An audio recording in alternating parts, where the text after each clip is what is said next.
Manchester City can take advantage of Everton's poor run with another quick start on Wednesday evening.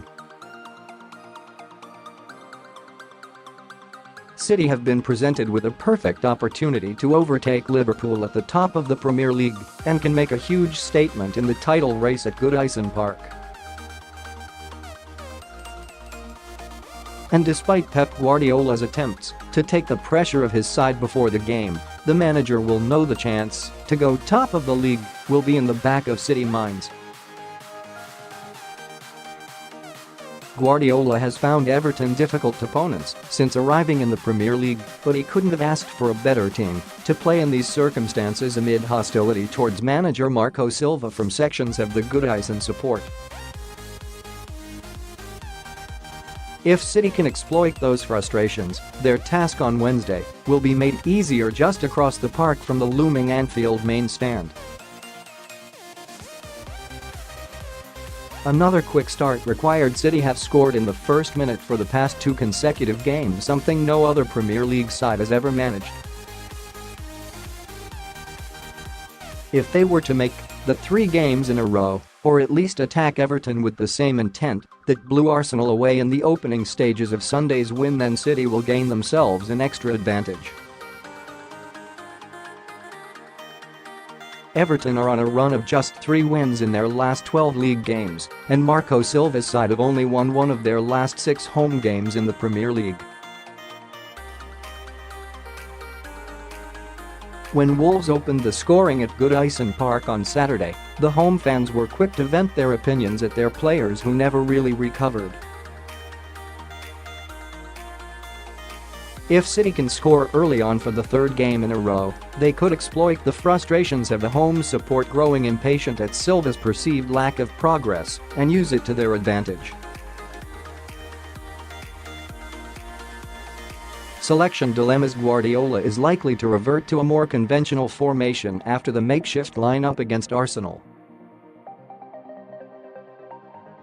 Fernandinho would be expected to return to midfield, with John Stones returning at centre-back. But then, does Nicolas Otamendi or Aymeric Laporte retain their place? And does Danilo return at left-back after Laporte put in an impressive showing there on Sunday? Into midfield, which of the 5 central midfielders that started against Arsenal retains their place? Kevin De Bruyne looked tired in the closing stages at the weekend, so Guardiola could opt for both Silvas in the centre for some creativity. Then, Guardiola must choose whether to recall Leroy Sane and Riyad Mahrez in place of Raheem Sterling. And while he may be tempted to bring back Gabriel Jesus, how do you drop a striker who's just scored a hat-trick? Chance for Mahrez: if Mahrez was to return, he will face the recalled Lucas Digne at left-back for Everton after the Frenchman served a suspension. Mahrez has found himself behind Sterling and Sane in the league recently, but a start at Everton would make sense given City's clash with Chelsea on Sunday. If he is given the nod, Mahrez has to be more effective than his previous outings and make an impact in the final third.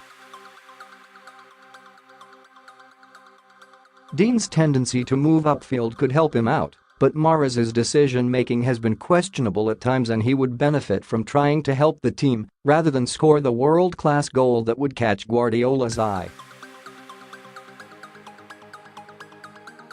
Opportunity to go top: it's no secret, but City will go top of the Premier League if they win, having played a game more than Liverpool. The equivalent game for the Reds will see them travel to inform Manchester United when City are in the Carabao Cup final, so City have to take advantage. Guardiola has always insisted he would rather have points on the board and be in Liverpool's position when they opened up a gap at the top of the table. Guardiola also stressed before the match that this game will not define the title race.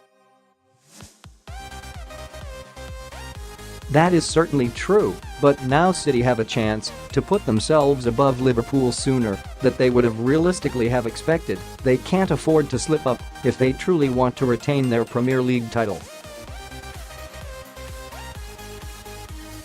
More Man City top stories.